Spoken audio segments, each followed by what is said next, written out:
ilaa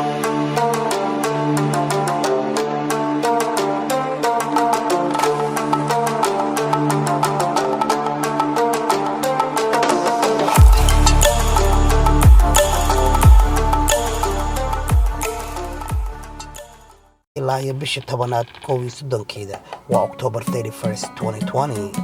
haddaba ma ogtahay tirakoobka inuu faa'iido weyn u leeyahay bulshada aynu ku noolnahay, gaar ahaan ummadda aanu afkeeda ku hadlayna ee Soomaaliga ah?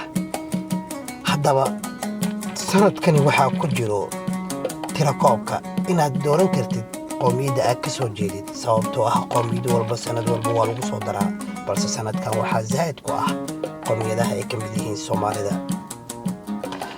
haddaba waxaan dadweynaha Soomaaliyeed ugu bishaaraynaynaa in ay ka qayb qaataan amaba ay ka mid noqdaan dadka la tirakoobaya si ay uga faa'iidaystaan waxqabadka loo qabanayo. haddaba tirakoobka maxaa faa'iido ugu jirta ummad waliba oo dunidan ku nool, gaar ahaan gobolkan aan ku noolnahay ee Washington State?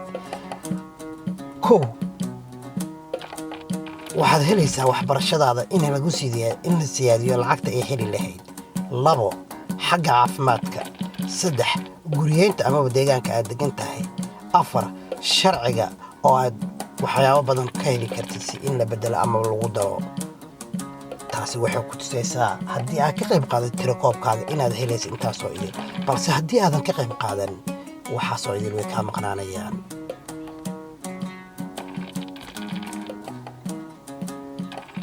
mar waliba sidee ku codaynaysaa ama sidee ku heli kartaa tirakoobka rasmiga ah?